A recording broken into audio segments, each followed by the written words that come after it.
بسم اللہ الرحمن الرحیم نحمدہ ونصلی علی رسولہ الکریم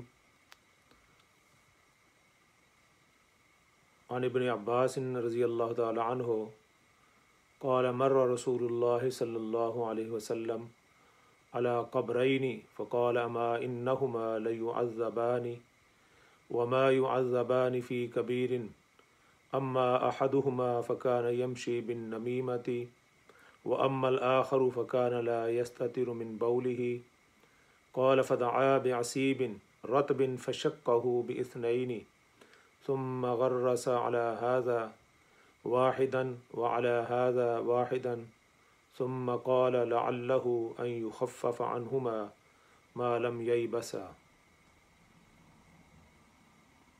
حضرت ابن عباس رضی اللہ تعالی عنہما بیان کرتے ہیں کہ رسول اللہ صلی اللہ علیہ وسلم کا 2 قبروں سے گزر ہوا۔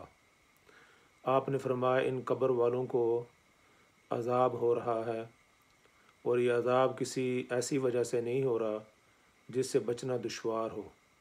ان میں سے ایک شخص چغلی کھایا کرتا تھا اور دوسرا پیشاب سے بچنے میں احتیاط نہیں کرتا تھا۔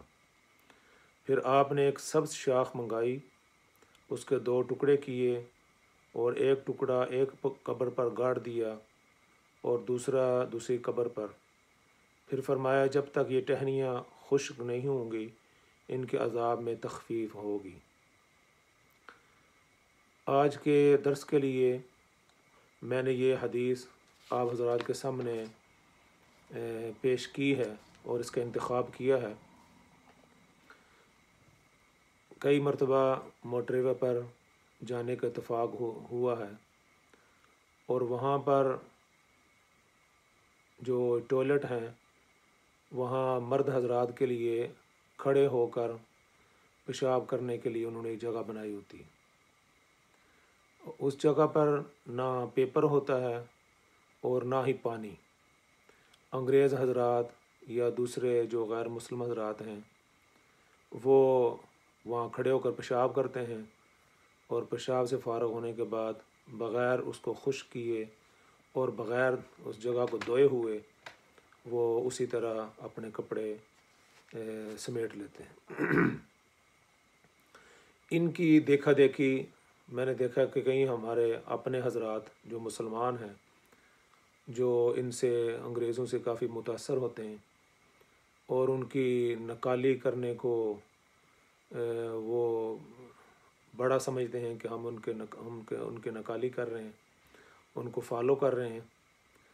تو یہ دیکھا گیا کہ وہ ان کی نقالی برے کاموں میں کرتے ہیں، اچھے کاموں میں نہیں کرتے۔ تو ان کی دیکھا دیکھی وہ بھی وہاں کھڑے ہو کر میں نے کئی حضرات کو دیکھا کہ وہ بھی وہاں پیشاب کر رہے ہوتے ہیں جہاں پر نہ پیپر ہوتا ہے اور نہ ہی پانی کا انتظام ہوتا ہے۔ تو وہ اسی طرح اپنے کپڑوں کے ساتھ وہ ان کا جو پیشاب ہے وہ بھی لگتا رہتا ہے۔ تو اس سلسلے میں نے یہ حدیث آپ حضرات کے سامنے پڑھی ہے کہ نبی کریم صلی اللہ علیہ وسلم نے فرمایا کہ آپ کا گزر 2 قبروں پر ہوا، اور آپ صلی اللہ علیہ وسلم نے فرمایا کہ ان 2 قبر والوں کو عذاب ہو رہا ہے۔ یہ مسلم شریف کی حدیث ہے۔ تو آپ صلی اللہ علیہ وسلم نے فرمایا کہ ان 2 جو قبر والے ہیں ان کو کسی بڑی وجہ سے عذاب نہیں ہو رہا، یعنی کسی بڑے گناہ کی وجہ سے ان کو یہ عذاب نہیں ہو رہا۔ اس کا مطلب مفسرین نے محدثین نے یہ لیا ہے کہ آپ صلی اللہ علیہ وسلم کا کہنے سے مراد یہ ہے کہ یہ ہیں تو بڑے گناہ، لیکن یہ گناہ کرنے والے اس کو بڑا گناہ نہیں سمجھتے تھے۔ اگر وہ اس کو بڑا گناہ سمجھتے ہوتے تو اس سے بچنے کی کوشش کرتے، وہ اس کو معمولی گناہ سمجھا کرتے تھے۔ وہ کون سے 2 گناہ تھے؟ ایک تو چغل خوری ہے اور دوسرا ہے پیشاب سے چھینٹوں سے نہ بچنا۔ چغل خوری کا مطلب یہ ہے کہ کسی شخص نے آپ کے سامنے کوئی بات کی تو آپ نے اس بات کو اپنے پیٹ کے اندر نہ رکھا، اپنے سینے کے اندر نہ رکھا، اور جا کر اس شخص کو بتا دیا جس کے بارے میں اس شخص نے پہلے بندے نے پہلے شخص نے بات کی تھی۔ جب اس کو جا کر بتایا گیا تو اس کو بڑا اس پر رنج ہوا اور بڑا غصہ ہوا، اور اس سے پھر ناراضگی بھی ہوئی، اس کے خلاف جو ہے نا وہ بددلی بھی ہوئی۔ تو فرمایا کہ یہ چغل خوری یہ بہت بڑا گناہ ہے، یہ دو لوگوں کو آپس میں لڑاتا ہے۔ چغل خور آدمی جو ہے وہ دو آدمیوں کو آپس میں لڑاتا ہے، اب دو آدمیوں کے درمیان دشمنی پیدا کرتا ہے۔ فرمایا کہ ایک تو اس وجہ سے ایک آدمی کو عذاب ہو رہا تھا کہ یہ چغل خور تھا، کوئی بات کسی سے، کوئی آدمی کسی سے راز و نیاز کی بات کرتا ہے، کسی کے متعلق بات کرتا ہے تو وہ اس شخص کو جا کر وہ بتا دیتا ہے۔ تو فرمایا کہ اس وجہ سے ہو رہا تھا، اور دوسرا جو ہے دوسرے شخص کو عذاب اس وجہ سے ہو رہا تھا کہ وہ پیشاب کی چھینٹوں سے بول سے وہ بچا نہیں کرتا تھا۔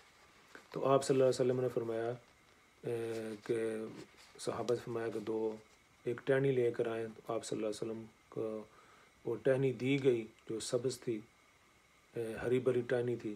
تو آپ صلی اللہ علیہ وسلم نے اس کو فشکا، آپ نے اس کو توڑا اور اس کے دو ٹکڑے کر کے ایک قبر پر لگا دی اور دوسری قبر پر لگا دی، اور فرمایا کہ جب تک یہ ہری رہیں گی، سبز رہیں گی، ان پر عذاب میں تخفیف ہوتی رہے گی۔ تو اب اس سے بعض حضرات نے یہ بھی کہا کہ جو ہے وہ قبروں کے اندر، قبروں کے اوپر پھول بھی ڈالے جا سکتے ہیں، کیونکہ اس سے مراد یہ ہے کہ یہ جو سبز چیز ہوتی ہے، جو ہری چیز ہوتی ہے، وہ اللہ کی تسبیح بیان کرتی ہے۔ اس سلسلے میں وہ یہ بھی کہتے ہیں من شیء الا یسبح بحمدہ، کہ ہر چیز اللہ تعالیٰ کی حمد کے ساتھ تسبیح کرتی ہے۔ تو یہ بھی تسبیح جب تک کرتی رہیں گی تو ان کے عذاب سے ان پر سے عذاب کی تخفیف ہوتی رہے گی۔ لیکن بعض علماء نے خصوصاً علامہ انور شاہ کشمیری رحمۃ اللہ علیہ نے ایسا فرمایا کہ اس شخص کی تسبیح کی وجہ سے نہیں، عذاب میں تخفیف کی وجہ اس شاخ کی تسبیح کی وجہ سے نہیں، بلکہ نبی کریم صلی اللہ علیہ وسلم کے ہاتھ کی برکت کی وجہ سے ہے، کہ یہ ان شاخوں کی وجہ سے نہیں تھا، ان کے عذاب کو جو تخفیف ہوئی ہے وہ آپ صلی اللہ علیہ وسلم کا معجزہ تھا اور آپ صلی اللہ علیہ وسلم کے ہاتھ کی برکت تھی۔ اس طرح شیخ بدر عالم میرٹھی وہ بھی فرماتے ہیں کہ قبروں پر پھول ڈالنے کا جو مسئلہ ہے، لوگوں نے اس میں غلو کیا ہے اور اس کو حنفیت کی علامت بنا دی ہے، اور جو قبروں پر پھول نہیں ڈالتے اس کو دوسرے القاب سے یاد کیا جاتا ہے۔ تو فرماتے ہیں تم غور کرو ان قبر والوں کے عذاب میں تخفیف کو نبی صلی اللہ علیہ وسلم کی شفاعت سے قرار دینا افضل ہے یا درخت کی تسبیح سے؟ یعنی قبر والوں کو جو عذاب کے اندر تخفیف ہوئی ہے وہ ان شاخوں کی وجہ سے ہوئی ہے یا نبی کریم صلی اللہ علیہ وسلم کے ہاتھوں کی برکت کی وجہ سے ہوئی ہے؟ تو فرمایا کہ علامہ شیخ بدر عالم میرٹھی فرماتے ہیں کہ یہ شاخوں کا کمال نہیں تھا، یہ نبی کریم صلی اللہ علیہ وسلم کے ہاتھوں کی برکت تھی، اس وجہ سے ان دو قبر والوں پر عذاب کے اندر تخفیف کر دی گئی ہے، کہ پھول ڈالنے سے عذاب کے اندر تخفیف نہیں ہوگی، ورنہ آپ صلی اللہ علیہ وسلم امت کو حکم دیتے ہیں کہ قبروں پر پھول ڈالا کریں اور اس پر درخت لگایا کریں اور ٹہنیاں لگایا کریں، لیکن آپ صلی اللہ علیہ وسلم نے کوئی ایسی اپنی تعلیم امت کو نہیں دی۔ صرف ایک مرتبہ ایسا واقعہ ہوا تو آپ صلی اللہ علیہ وسلم نے ایک ٹہنی کو توڑ کر اور دونوں قبروں کو پر لگا دی۔ تو مفسرین نے، محدثین نے کہا کہ یہ آپ صلی اللہ علیہ وسلم کے ہاتھوں کی برکت، یہ ان شاخوں کی وجہ سے نہیں ہے۔ بہرحال اس کے اندر علماء کی مختلف، محدثین کی مختلف رائے ہیں۔ اصل مسئلہ جو میں یہ بیان کر رہا تھا کہ ایک تو چغل خوری سے انسان بچے اور دوسرا جو ہے وہ پیشاب کی چھینٹوں سے بچے۔ اکثر ہمارے جو بچے ہیں جو یہاں کے پیدائشی ہیں یا پاکستان انڈیا کے بھی ہیں، وہ جب پیشاب کے لیے جاتے ہیں، استنجے کے لیے جاتے ہیں تو وہ احتیاط نہیں کرتے، اپنے پیشاب کو اچھی طرح جب تک خشک نہ ہو جائے اس وقت تک وہاں سے باہر نہیں نکلنا چاہیے۔ تو ان دو چیزوں پر احتیاط کی ضرورت ہے، ایک تو چغل خوری سے بندہ بچے، اور ایک جو ہے نا پیشاب کی چھینٹوں سے بچے۔ کوئی جو عذاب قبر ہے یہ ان دو چیزوں کی وجہ سے ہوتا ہے۔ اللہ رب العزت مجھے بھی اور آپ کو بھی اس پر عمل کی توفیق نصیب فرمائے۔ تو اس بات کو آگے شیئر کریں، اور جو میرا یوٹیوب چینل ہے ذا المحسن آفیشیل، اس کو سبسکرائب بھی کریں۔ انشاءاللہ العزیز یہ اچھی باتیں قرآن و حدیث کے مطابق آپ تک انشاءاللہ پہنچانے کی کوشش کرتے رہیں گے۔ اللہ تعالی ہم سب کو اس پر عمل کی توفیق عطا فرمائے۔ وآخر دعوانا ان الحمد للہ رب العالمین۔